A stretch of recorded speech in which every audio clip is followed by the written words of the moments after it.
Welcome to the You Need More Money podcast. I'm your host, Matt Manero, where I come to you each and every week from my studio in Dallas, Texas.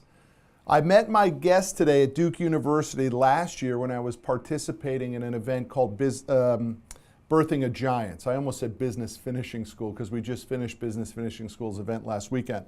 But Doug's mannerisms, his methods, his mastery of business was amazing to me because everybody in our group at Birthing a Giants had to pitch to Doug. And he instantly summed our businesses up. In like 10 seconds, Doug knew everything that was going on in our businesses. And since that event at Duke, I have become a disciple of Doug's book called No Man's Land. The challenge with the book is that it's probably the most difficult book I've ever read. And not because the book is difficult, but because every 2 pages, the content just slaps me in the face. Because it's a direct reflection of my business growth and what we're going through and what so many other businesses are going through and struggling. It's because whether you start from something or you start from nothing, every business owner will be faced with Doug's mastery. The book No Man's Land is one of my favorite books. It's the only book that travels with me everywhere in my briefcase. Every time I'm on a flight, I'm digging back into No Man's Land. And I'm being reminded of the struggles that we have gone through and sometimes still continue to go through. So without further ado, let me welcome my guest, Doug Tatum, to the You Need More Money podcast. Welcome, Doug. Welcome, Matt. It's great to talk to you again, and I appreciate your generous compliments. But as I told you guys when we all met, I've made all the mistakes growing a business myself and went through that territory when you're too big to be small, too small to be big. So you could have written a book. Every entrepreneur in there could have. I just got there first. Well, it's a great book that has incredible longevity too, because the book is roughly 10 years old and it still has unbelievable traction. It does. I still do probably a speech every other week around the country talking to entrepreneurs. It's kind of timeless concept, which is the notion that those of us who have grown businesses to scale, approach a transition point where, as I indicated earlier, you're too big to be small, too small to be big, and the patterns of that are pretty timeless, a bit like gravity. So yeah, I appreciate it. But Doug, I want to just, for the audience's benefit, I want to just give a little bit of background on Tatum LLC, because that's the firm you founded. You grew it to the largest executive consulting firm in America, 30 offices, over 1,000 professionals and employees. And then in 2010, you sold that company to the $2 billion company Spheron. So just elaborate on Tatum to Spheron to Newport. So the old firm Tatum, which is still there, it's owned, Spheron was ultimately bought by Ronstadt, was a consulting CFO business to primarily emerging growth companies, and then became very prominent with private equity. I think we did over $100 million a year just in private equity. And it was the right time for a variety of reasons to exit that firm. Newport is a totally different idea. It's a much smaller firm, but very prestigious boutique firm, a group of former CEOs and operating executives, and we're really kind of dedicated to helping emerging growth companies get through no man's land. And one of the things, as you well know, that I'm very, very quick to tell your audience is that I use the fact that I help grow a company to scale and large to get everybody's attention, but I always remind everybody it's okay to stay small and make money. And that's one of the big lessons about business, is that we don't want to communicate to owner-operator entrepreneurs that the only way they're successful is to scale nationally. You can stay small and make a lot of money and be very, very successul and build some wealth without necessarily growing your business to scale. It's not for every situation. Yeah, I definitely want to get into the data points that prove out that point. But Doug, let's just go back a little bit. I mean, I just think you're such an interesting guy. You come across with a Southern charm, but one layer below that, you're clearly a business killer. So where'd you grow up? And the most important question I'd like to start with is, what was the conversation at the dinner table like when you were a kid? Well, it's interesting. I appreciate your reference to the Southern accent. I'm not sure my New York partners and friends are quite as enthusiastic. They're leaning across the table going, "Hey, dude, I don't have a lot of time here. Can we just get this out?" My father was an oral surgeon. He was in the medical, what they call maxillofacial surgeons. But I don't know why I tilted towards the entrepreneur. I was actually trained as a CPA. I am a CPA, and went through working at the time one of the big 8 firms that's now called KPMG. Hated it, and I just fell in love with the idea of trying to create something new. Just like everybody out there, the first attempt at that ended up me paying my dad back a bunch of money that I owed him for funding a bad idea. But ultimately, I became a hired gun CFO. And then I always give credit to my brother, who my career was that, and I ended up in my late 20s running a large national firm, which was highly unusual at my age. Went through the CFO, then became the CIO, and then ultimately the president. But he talked me into an idea of fractional CFOs, and we started the firm, and I was chairman and CEO for that for 17 years before we sold it. But it got large. But I think that I'm not sure that anybody's pre-wired to be an entrepreneur. I would suggest to you that in many cases, entrepreneurialism comes out of a requirement. You get fired, you can't stand working for some company and not seeing them respond to what you think an opportunity is, and then you're crazy enough to take the leap. So, I actually teach entrepreneurship at Florida State University, and they always ask me, how do you become an entrepreneur? And I tell the students there that, well, if you want to look at it statistically, you go out and get a job, and then somewhere down the line, you quit, steal one of their customers. That's how these companies get started. And you'd be surprised if I'm in front of 200 or 300 entrepreneurs. I ask them how many of them started their business that way. 2/3 of the audience sheepishly raises their hand. Oh yeah, look, we're in the truck financing business, and every one of our customers, was a truck driver who hated his boss and said, "I'm going to go do this company better," and all they are now is a really great truck driver with this nightmare of a business behind him. I understand. So was your dad talking to you about entrepreneurship, though? I mean, was someone laying out a career path, an academic career path, a working for a company career path? No, I mean, it's interesting now. Back in the day, he ran his own business, obviously his own practice.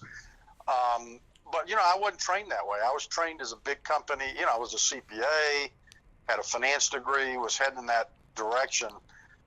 Hated it, so I had to go out and try something new, and kind of got hooked with the curse of trying to figure out a way to start a business that added enough value that I could get the applause from a market.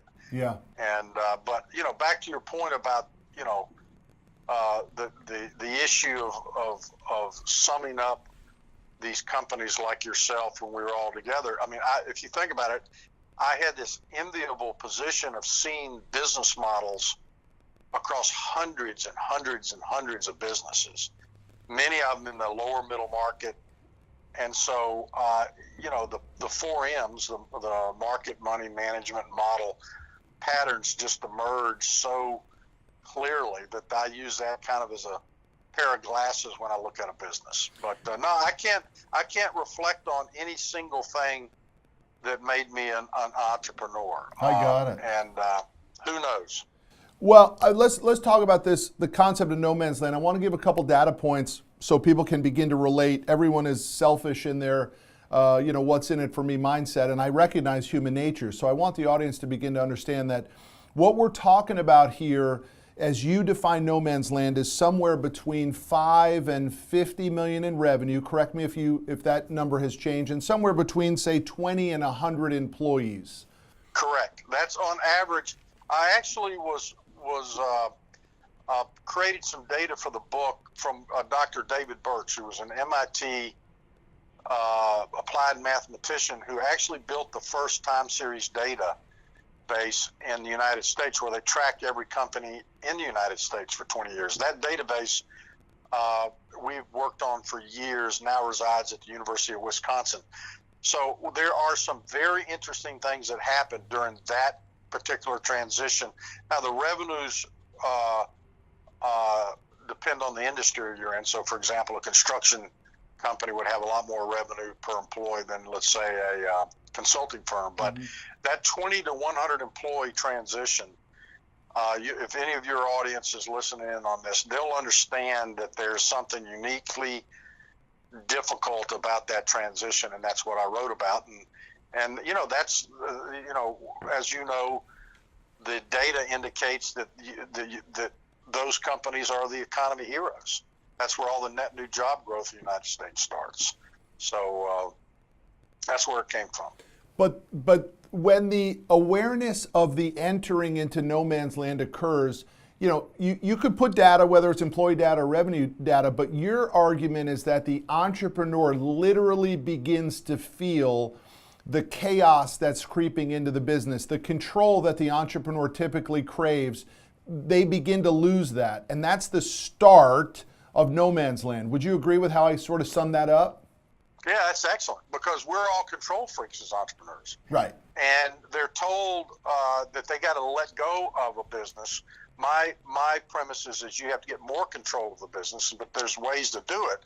But you're exactly right. If you think about third grade soccer, everybody's running around, the ball's moving down the field some way, somehow, and now all of a sudden you got to transition to where people are playing positions, and it is a situation where the entrepreneur literally feels like, as you pointed out, that's probably the predominant symptom, is they're going, the levers I used to pull and push to move the business ahead aren't doing that anymore. Yeah. And so there's, it gets very, very scary. One thing you talked about at Duke, which I thought was really interesting, is and I'm digressing a little bit, but you talked about your boys. I have 3 boys, and I remember you describing your boys. You have 3 boys or 4 boys? No, I have 3 boys who are legendary crazy. Yeah, no, that's what I'm saying. That's exactly where I'm going. I remember you describing your boys as crazy could be when they were growing up. Oh yeah, well, we if we had another podcast, I could sit and tell enough stories to make any group of parents out there feel better about their teenage boys.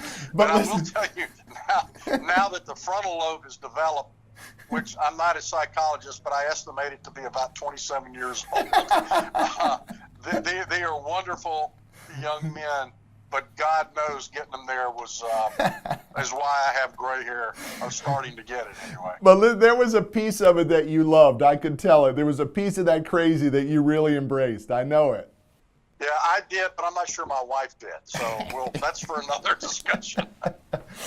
All right. So you in many of your arguments, and one as we get closer to the end that I really want to drill down on, is that the companies have 3 choices. The first is they can turn back they start to enter no man's land, they can turn back. They could sell the company, or they could move forward and become what you call a category defining company. Can we stay on these 3 choices for a minute? Because I actually believe that the best choice is to turn back. And that is so countercultural now, with everyone saying you got to be an entrepreneur, you got to grow. And I do believe in growth, but there does become a point where the next phase of growth is just a recipe for disaster for most businesses, and the data proves that out. Yeah, I mean, if you look at the data that we keep, the number of companies that actually scale past 100 employees is frightfully small, probably less than 3% of all companies. Mm-hmm. So think about it this way. If you had, let's say, 18, 20 million companies in the United States, we're talking about 50, 60,000 companies that actually scale. So there's one example of what you're talking about. The second, and I really appreciate you emphasizing this, you go to any business conference, and I speak at all of them, Inc., ACG, I mean, I'm out there constantly. We do put, posters up on the wall and people on panels of folks that have grown large companies, and that's admirable. What we don't do enough of is talk about my dear colleague Bo Burlingham wrote a book called Small Giants, is these small giants that have elected and have found a niche in the marketplace. The business is built around their personal skills, their management team, the people around them understand the owner's weaknesses and strengths, and he understands or she understands their particular weaknesses and strengths, and they deliver a lot of value. Now, you can make a lot of money. Now, selling that business is a different value than if you can scale. Right now, private equity markets have gone down to the point where if you get large enough, let's call it 25 to 30 million in revenues and 2.5 million in EBITDA, then there's a bell to be rung there. But God help you if you don't have a value proposition and you don't get there, because you can stay in that in-between stage for many, many years and it not be very fun. No, absolutely nightmarish. And I'm not even so sure that it's even connected to $2.5 million EBITDA. I mean, a person really has to define what is their lifestyle by design. What are they really doing all this thing called small business for? Because, if a guy can make $500,000 net profit to himself and not have all the headaches and the nightmare of going through no man's land, I believe for most people, that is the better road. And, we all hear it, like you were saying, grow. If you're not growing, you're dying, right? Yeah, well, it's not true. It's just not true. There is a middle ground that can be comfortable, and you can have a wonderful culture and happy customers and efficiencies in the organization, and you can just drop this requirement that I have to be massive. I agree, and let me tell you something. If you think about it, back to your fundamental point that I think's excellent. Why are you doing this? Well, a lot of times you started businesses because you don't want to work for somebody else. So you don't want to have that part. Well, then you wake up one day and realize that oh crap, I've got to be successful here because I got all these employees relying on me. It's like the first time I had a young person come up to me in my earlier firm and introduced me to their wife to be, and they're going to go out and buy a house. And I'm going, oh my gosh.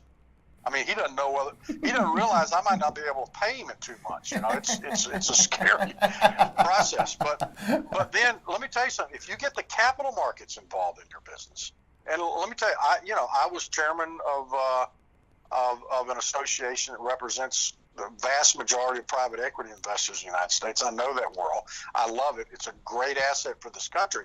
But the minute you add them to your constituency, then you've now added a whole nother responsibility, which means you got to sell the business. Yeah, there's got to be an exit. So I think the notion, if we can get accomplish anything with our conversation today, for your listeners to sit back and think carefully about why they want to do something, and to put on the table that they can be highly successful, highly influential, make great money, and not grow themselves out of business, which is what my book's all about. So, I have a fundamental on this. I wrote the book, You Need More Money, which came out earlier this year. Penguin was the publisher of it. And they made me take out this section where I tried to give a definition of what I consider to be good money or great money. And I argued with them, and they took it out anyway. But I say that life begins at 150 grand a year, life gets better at 250 grand, and life gets pretty doggone good at 500. And I actually believe those are reasonable milestones for most small business owners. And I was trying to give some real life examples of here's really what I think reasonable or good money is. I want to ask you though, in all the business that you see, and when you talk about good money or great money, let's talk about like net income that you're seeing to a business that doesn't feel the pressure of no man's land? What are you saying? What are you looking at? Well, it's interesting because the issue of the amount of money being the appropriate, as you well know, also has to do with the lifestyle against that. So I've met entrepreneurs that can make $500,000 a year, but they need $1 million a year, and that's not very fun. I've met entrepreneurs that make $150,000 a year, and they've learned how to do extremely well with that. So that's one issue that we've got to put on the table. But I really think that the issue that drives the most pain is not the amount of money they make. It's what they end up having to do with their employees who become part of their family when they scale. Because when you're smaller, everybody is in that business and they trust each other around the concept of loyalty to you, the entrepreneur, and the business. When you go to scale, the ticket to your inner circle has to go from loyalty to performance, which means some of the folks that you couldn't be in business with today are not going to make that transition. You got to get rid of them. Yeah, that is enormously painful. Yeah. And so being happy or being satisfied with your performance as a business, if you can get over the fact that you don't have to scale to some large company to be successful, then it will create a lot of patience around all the other things you have to do to stay boutique, or what I call it human scale, and make money and have fun. It's the quandary. It's the quandary. It's the toughest thing for people in business to figure out. I mean, there's a whole range of people who are just struggling to get a business that even pays them a reasonable amount to make it worth being in business versus going to work for somebody else. That's a whole large population. You're talking millions and millions of businesses, as we both know. But you're right. It's that next version of it where you have to decide, am I going to be okay? Am I, as a hard driving entrepreneur, am I going to be okay with pulling the throttle back and saying, this is what it's going to be? Or am I going to be this very small, low single-digit percentage that says I'm going to go for it? And I go back to the original argument, and I completely agree with you.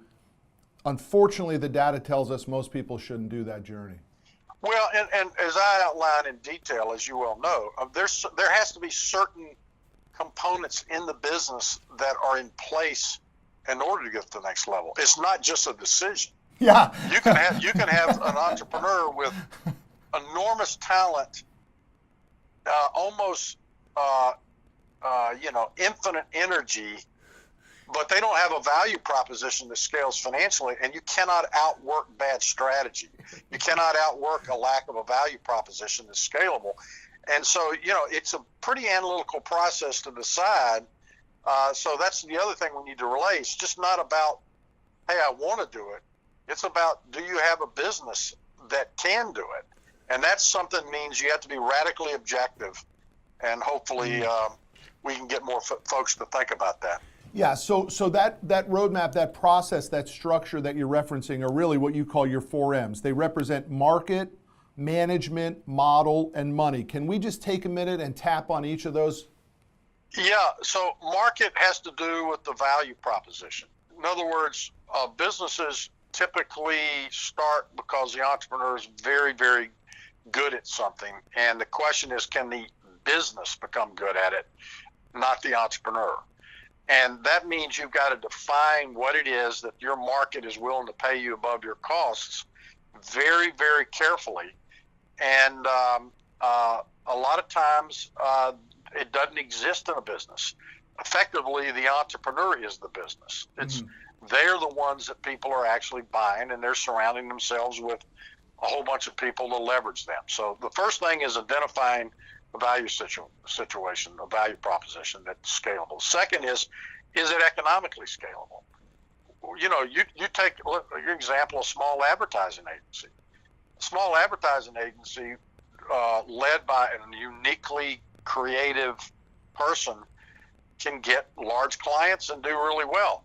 The minute you start scaling and you run out of bandwidth with that individual, then you can't go to the next level. And so it falls apart because the customers aren't getting direct access to the entrepreneur. So the question is, do you really have something that financially makes more money when you get bigger? A lot of your companies out there, if they actually tested that notion, they're facing a situation where they have to step up their costs to such a level, step fixed costs we refer to it, that they won't make any money growing, maybe for a while. Yeah. And then the third is the management. I talked about it earlier. You have to speed up the decision-making process, and you have to lower the risk of those decision-making processes. And if your management team around you, what do all of us as entrepreneurs do when we can't afford to pay somebody? We give them titles, right? Mm-hmm. You're the CFO. Well, they're not really a CFO. They're an assistant controller. Oh, it's so true. You're the vice president of sales. You're not really a vice president of sales. You never built a channel, but you're my best salesperson. And so to keep you there, I give you a title. The problem is that currency, when you try to take it away, it doesn't work. And what you have to do is bring in people who actually have been there and done that, because by having somebody there that's been there and done that in your industry at a bigger company, you shorten the decision cycles and lower the risk, which means they replace somebody that's in your inner circle, and that's very painful. And then finally, the money. The reality of it is that when you start looking to the capital markets, right now, most owner-operator entrepreneurs can get capital to the extent of their personal net worth. Mm-hmm. The minute that business needs more money than that individual can repay, the capital markets are tough to deal with until you get bigger. And navigating that transition when it's tough to get capital is a whole different ballgame. And the key is lowering risk. We get up every morning in our businesses, as you well know, and you have to think about what the potential of the business is. The capital markets, even the equity markets, takes about 2 seconds to figure out the potential. They just don't know the risks. And if you don't de-risk the business, you'll never get capital. And part of de-risking it is the type of management you can attract to it. And that's a tough transition. Well, the other component to the money and to the management is at some point you're going to have to pay up. And to pay up for that world-class management, if that's what it is, which is the evolution of getting through no man's land. And now you got to roll the dice. So maybe the owner has to go home to his wife and say, I know you like the lifestyle we provided, baby, but it's going to take $300,000 a year for me to get this guy, which means we may end up making 50 or 100 grand less for the next 12 months. And the spouse might say, don't like that idea. Just leave it the way it is, which is a real fight for the entrepreneur. He says, I can't take the step back to take 2 steps forward because I don't have the support at home. Or maybe I can't take the pay cut to hire this guy. Or maybe I'm terrified that if I hire this guy and pay him and 6 months down the road he's a failure, I just wasted 80 grand that we shouldn't have wasted. Yeah, and sometimes you make it even more complicated. You have to get the right people. You have to open up the cap structure, which means you got to share ownership. Yeah. But I tell you, an even more difficult conversation that a lot of these entrepreneurs have to go home and talk about is Charlie Jr. is not a chip off the old block, and our son, isn't going to survive in this environment if we take it to the next level. Now, what do you do then? Yeah. So, it is a very difficult scenario. And, the points that we're trying to make is that you need to stand back and get strategic and objective about what you have before you just grow for growth's sake. Yeah. So many businesses out there I've literally counseled, and they say, well, how do I get there? And I said, well, let's start by firing your biggest customer. Yeah. They go, what? Yeah. Say, your biggest customer is a one-off. It's not a value proposition you can scale. It's eating the bandwidth of your organization. You'd make more money smaller. Yeah. Yeah, boy, we see that. I have to go back to the blue-collar examples that we're in, but we have a lot of companies that are more profitable at 10 trucks than they are at 40 trucks. You got it. There's a gap there. In fact, we pull data all the time that show these, what I call no profit zones. And I remember one that I wrote about and it was a family company, and this poor guy would have been better off taking on private equity and doing an acquisition, or actually selling, than trying to finance through a gap where nobody between 25 and 50 million dollars in the industry, which was freight forwarding at the time, made any money. Yeah. And the reason is they had to gear up. If you were in one port, right, you could make money because you knew every secretary and every official, and you had, you're on the Georgia coast, and you had Augusta, you had master's tickets. You could get anything done. You go to multiple ports, and you had to create a huge IT infrastructure, millions of dollars to compete with the bigger guys. Yes. And so they didn't think about that, and they got right in the middle of that. And this poor guy is a family company. He's in the fourth generation. Every aunt in that town was living off that business, and they're looking at him like, well, your dad got it through, your granddad got it through the Second World War. What's your problem? It was tough, and he had wished like crap that he had thought about that before he had moved on, and just to grow without thinking about. Oh my gosh, it's so difficult. So as we bring it to a close, Doug, here's the thing that I think is a disservice that is being done, and it's this movement that occurred after your book was written. It's the social media movement, in which the idea of entrepreneurship has become so cool and avant-garde that everybody thinks it's the natural progression of a hustler, right? Or a grinder or a gritty person. You got to become an entrepreneur. And I argue that most people should not be an entrepreneur, and that most companies should move to an intrapreneur type of an environment where people within the organization can have an entrepreneurial flavor, but they get the benefits of the umbrella and big brother behind them. How do you feel about this intrapreneur versus entrepreneur movement? Well, that's a long cigar.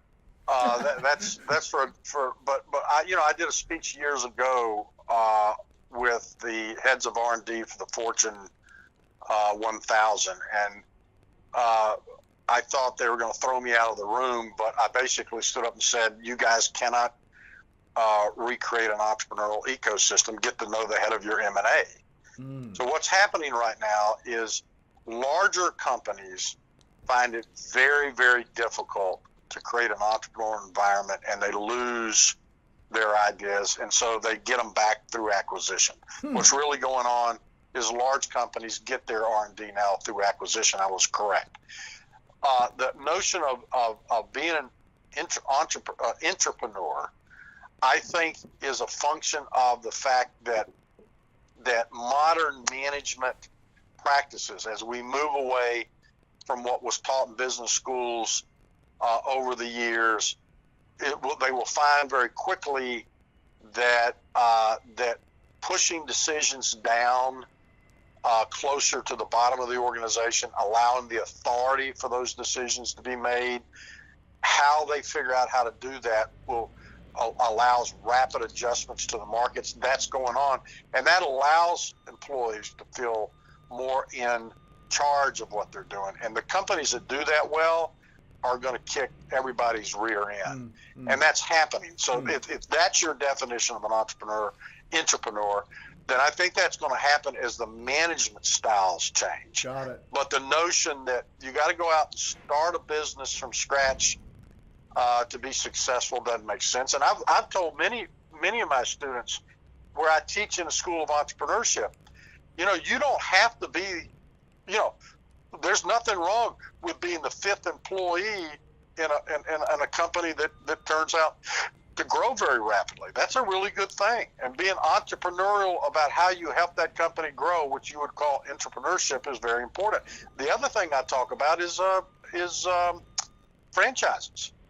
You don't have to recreate a successful model. God knows how many of us wish we had gotten a hold of some really cool franchises when they were early on. Look, I agree completely with you. I mean, the number 2 guy at Facebook, who's worth a couple $1 billion, is not a household name. Nobody's ever heard of him, and he's perfectly comfortable with that, right? Yeah, in fact, the number 500 has probably done pretty well. That's exactly my point. And yet, unfortunately, so many of us are in business for ourselves, for whatever we think that reward is.